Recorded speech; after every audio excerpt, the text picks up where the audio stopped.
let's take a look at our top selections for Hi, everybody. Dan Illman, Mike Beer, Kentucky Derby qualifying points on the line at Golden Gate Fields on Saturday. Let's throw up the field for the El Camino Real Derby. Mike, 1 1/8 miles. That's a demanding distance, but the synthetic surface also a key handicapping factor in this race because your 8-5 morning line favorite Rombauer has only raced on turf and dirt, never on synthetic. Yeah, he's got to prove that he can handle the surface. I guess in his defense, Dan, he's run pretty well on the other 2 surfaces, so I guess that could give you some hope that he'll handle this one as well. Now, going 1 1/8 miles, there might be a fast pace according to Timeform US. We throw up the pace projector. It is a red bar scenario. Now, It's My House, the number 4, has shown good speed sprinting in his first 2 starts. I would have to think he's going to be out there on the lead, Mike, but he's likely going to have to go fast. Tesoro, the 3, I wouldn't be surprised if he's a little bit closer. I know he pushed a very tepid pace in his debut.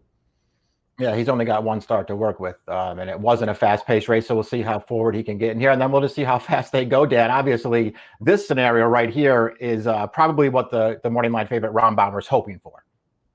As you see, the number 9, Chiclet, that would represent Rombauer at the back of the pack. The number 1 in here is Positivity, and we see Positivity can be close to the early pace. This is a horse trying synthetic for the first time. He's by Painter, who gets about 13% winners in synthetic route races, slightly underperforming his usual average. This horse ran okay last time out in the Cal Cup Derby. It was a fast pace he chased. He tired. I think he's going to have to move forward on the synth. Yeah, and he's going to have to, really start to prove that he wants a distance of ground, Dan, because so far that hasn't really looked like it's the case for this horse. His first 2 races were fine, going very short. I thought his Golden State Juvenile over 7 furlongs was pretty good as well. But since they've gotten him out around 2 turns, he's starting to go the wrong way.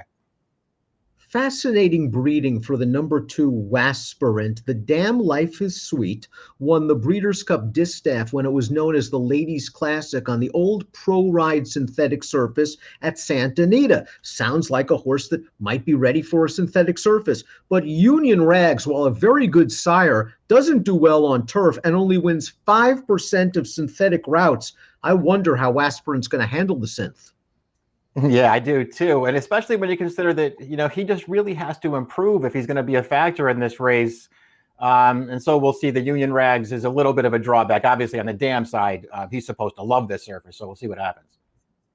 And he exits a good race, the Grade 3 Sham, won by the very promising Life is Good. It's already produced 2 next out winners. The Sham, the runner-up, Medina Spirit, came back to win the Grade 3 Robert B. Lewis with a 91 buyer. Let's watch Tesoro's debut race at Golden Gate on January the 24th. Connections were willing to run him a 2-turn mile in his debut, and we see Tesoro in the 2 path. He's pushed a very slow pace throughout. He's going to make the lead, going to drift out, and he caused a problem right there, and he's rightfully going to be disqualified. He's going to have to do a lot better, considering stepping up in class, stepping up in distance, likely a faster pace. Correct. I mean, listen, just the fact that he debuted around 2 turns, that's not easy to do, and then just stay pretty gamely to the end, but it was a totally different scenario there on a pace that was pretty slow. It just feels like he's up against it by so many different ways in this race that he's pretty hard to take for me. Second lifetime start, Lasix on. It worked for the 4, It's My House, in a pretty nice effort. Buyer came back low. Let's watch it. 59 buyer speed figure. This race was pretty quick. It's My House pushing it on the outside as the 6-5 favorite. He goes on with it, and he is just able to hold off the rally from the 5, Me Bubba T. It's My House has speed, stretching out significantly in distance against better horses. It's a big ask. It is, especially if he has to go fast. And again, we'll see how fast this pace gets. Maybe he'll get away a little bit softer than we think. He's run pretty well in his first 2 starts there. They're just not fast races. Petruccio won on turf 2 starts back, and then they ran him on dirt in the Grade 2 Los Alamitos Futurity. He ran an okay third behind Spielberg, who really hasn't panned out, but the Great One has promise. That horse came back to win a maiden by 14 lengths with a 92 Buyer's speed figure. Petruccio, I think, has the pedigree to handle a scent. These into mischief seemingly do anything. It's the female family of funny side, so distance shouldn't be an issue. Maybe if this pace heats up, this horse can come and maybe run him down late. Yeah, he makes some sense in this race. I like the fact that he's handled turf already, as well as dirt, Dan, so that, again, it could give you hope that he'll handle all three surfaces. I didn't love his Los Al Futurity last time. I hear what you're saying with the Great One coming back and running a pretty big race, but the Great One was a big long shot that day. And he just looked like he was begging for somebody to run him down in the stretch of that race. Finally, Spielberg obliged, barely. But Petruccio just didn't feel like he was finishing very strongly to me in that race. The number 6 Play Chicken has some nice tactical speed. A winner on dirt in the King Glorious for California Reds 2 starts back. Chased a fast pace last time out. Disappointed in the Cal Cup Derby. This horse is a full brother to his stakes place synthetic runner, so maybe he'll improve on the synth. Square Eddie like the old Keeneland synthetic. Yeah, I like that about this horse. I feel like he's the kind of price horse that maybe you want to keep an open mind about. He didn't run well last time, but I felt like he could be a rebound candidate here. His prior 3 races are all pretty good. Fillies have done well in the El Camino Real Derby recently, and the 7 Javanica will take on the boys for the second time in her career. Let's watch her last race against the Fillies in the Blue Norther on New Year's Eve. I thought Flavien Prat, for the most part, gave this horse a really nice trip. They were in the pocket behind a relatively slow pace, angled out with a look at it in the 4-path, and just couldn't get to Quattro L, who saved a little bit more ground in the very late stages. She's solid. She has competitive figs and a nice pedigree. Yeah, I think all those things are true. She ran fine in this race that we're watching there. You're right that I don't think you can give her too much of an excuse, but she did go around while the winner just sort of sat in and got that gap to her inside. So I thought this filly ran well last time. She looks like a contender to me.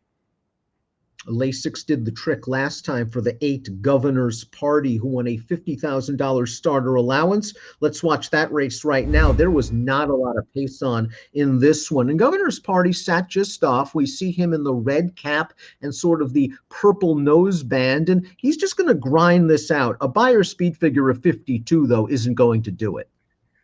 Yeah, I mean, he just doesn't have the that one race that you could point to and feel like he's going to be a contender in this race, and that's why he's a huge price on the morning line. It's an interesting spot for Ram Bauer's 3-year-old debut. This horse was Grade 1 placed on dirt last year, when second in the American Pharoah, finishing ahead of the aforementioned Spielberg. I thought Javier Castellano gave him a great ride in the Breeders' Cup Juvenile. He had a lousy post, but Javier saved as much ground as he could. Ram Bauer took advantage of the fast pace, closed a little bit to finish a non-threatening 5th. It was a good effort. He's got to go 9 furlongs off the bench, but Mike McCarthy's won this race in the past. And as we see from the formulator fact, McCarthy does very well moving from dirt to synthetic. Over the past 3 years, McCarthy is 6 for 12 with a $4.28 return on investment. Rombauer, the horse to beat on his dirt lines. Yeah, he really is. His last 2 races are just several lengths faster than anything any of his rivals has ever run. So we'll see if he can transfer it over. Again, the fact that he's run well on turf and dirt, I guess that sort of gives you hope that he'll handle this as well. And if he does, he's just supposed to be tough to beat. I agree with you in his Breeders' Cup, Dan. A lot went right. He ran fine. I really liked his American Pharoah 2-back. I think if he runs that race, he wins. And he's a 0.5-to-1 synthetic winner. We take a look at our top picks. Rombauer is our top selection in here. He should get a good pace setup. It'll be interesting to see if he's ready to go 9 off the layoff. I trust McCarthy in these situations. You're going 9-7. You're going to try to get the filly into the number.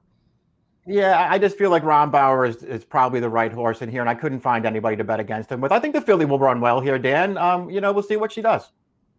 I agree. I think the filly will run well, but I'll try to get Petruccio, maybe from off the pace, to split the 9 and the 7. 9-7-2-5 for Mike, 9-5-7-2 for me. It's the $100,000 El Camino Real Derby, and the winner automatically gets a spot in this year's Preakness.